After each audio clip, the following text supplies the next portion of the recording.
kepada Habib Utsman bin Yahya, yaitu yang pertama adalah karena legitimasi keagamaan yang diberikan oleh Habib Utsman bin Yahya terhadap pemerintahan kolonial Belanda, di mana menurut Habib Utsman bin Yahya, pemerintah kolonial Belanda adalah pemerintahan yang sah ada di Nusantara. Yang kedua adalah peran-peran yang dilakukan oleh Habib Utsman bin Yahya terhadap delegitimasi terhadap perjuangan-perjuangan para pahlawan, para pejuang-pejuang pribumi di dalam rangka mengusir penjajah dari bumi Nusantara. Ketika itu belum bernama Indonesia, masih dikenal di dalam geografi dunia dengan nama Hindia Belanda. Ya, peran yang ketiga adalah dari Habib Utsman bin Yahya, sehingga dia mendapatkan patronase politik yang kemudian diangkat menjadi seorang advisor bagi pemerintah Belanda, adalah delegitimasi beliau terhadap aliran-aliran tarekat di Indonesia, di mana menurut Habib Utsman bin Yahya, tarekat-tarekat yang berkembang saat itu di Indonesia telah menyimpang dari ajaran-ajaran Islam, seperti tarekat Qadiriyah Naqsabandiyah yang dikembangkan oleh Syekh Abdul Karim Tenara di Banten, yang menjadi epicentrum pemberontakan Cilegon 1888. Itu didelegitimasi oleh Habib Utsman bin Yahya sebagai gerakan-gerakan sufi yang sudah menyimpang dari ajaran Islam Belanda, memberikan patronase politik kepada Habib Utsman bin Yahya.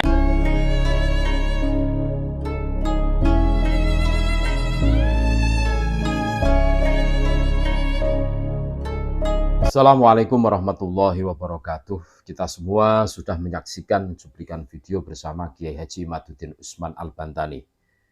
Bagaimana beliau menyampaikan dengan jelas dan cetar bahwa sejarah Bani Ba'alwi yang dipelopori oleh Habib Utsman bin Yahya itu menyatakan bekerja sama dengan Belanda, menyatakan bekerja sama dengan kolonial Belanda. Ini jelas sebagai bentuk pengkhianatan kepada NKRI. Walau dulu itu belum ada nama NKRI. Tetapi ini bukti sejarah bahwa mereka berada di barisan para kolonial, bermesraan dengan para kolonial. Nah, genetika atau darah yang diwariskan oleh Habib Utsman bin Yahya ini sekarang terbukti. Banyak mereka yang anti pemerintahan dengan narasi-narasi, framing-framing yang di situ menghujat pemerintah yang sah di Indonesia. Bahkan sampai detik ini pasca Pilpres sudah selesai, belum diumumkan oleh KPU, mereka sudah geger katanya pemilu curang dan curang. Ini kaset lama yang diputar kembali, dan ini seharusnya menjadi perhatian kita semua bahwa mereka itu berada di barisan mana. Sekali pengkhianat ya tetap endingnya itu ya juga pengkhianat. Ini loh. Makanya kami setuju seumpama ada yang mengatakan, Mbah Mufid dulu mengatakan bahwa Habib itu kebanyakan makan haram. Jadinya pola pikirnya ya aneh-aneh, nyeleneh seperti itu. Ini menarik untuk kita cermati dan menjadi bahan renungan buat kita semua. Sekali lagi kami tidak menarasikan untuk membenci sosok seseorang, apalagi ke Habib, tidak. Cuma menjadi perhatian kita semua. Orang Nusantara itu banyak loh. Kenapa yang bikin geger, bikin suasananya tidak kondusif, yang mengajak demo anti pemerintahan itu selalu mereka. Ini yang menjadi pertanyaan tentunya. Karena rekam jejaknya mereka itu ya seperti itu. Utsman bin Yahya ini bagaimana mesranya menjadi mufti Batavia dan bekerja sama dengan VOC, kolonial Belanda. Yang dianggap itu pemerintahan yang sah. Nah, pemerintahan yang sah yang seperti apa?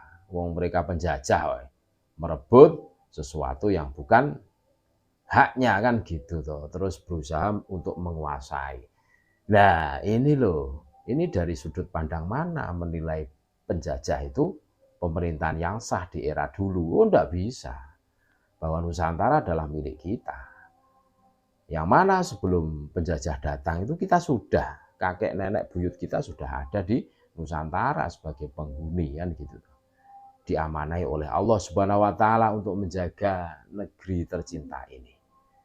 Terus bagaimana Utsman bin Yahya berfatwa menyalah-nyalahkan para petinggi thariqah, menyalah-nyalahkan thariqah, katanya amaliyah thariqah itu amaliyah yang melenceng, amaliyah yang tidak benar, yang mana pengamal thariqah itu selalu berusaha untuk melakukan pencerahan kepada para pribumi, untuk melakukan perlawanan kepada Belanda, yang mana Belanda itu sebagai kolonial atau penjajah.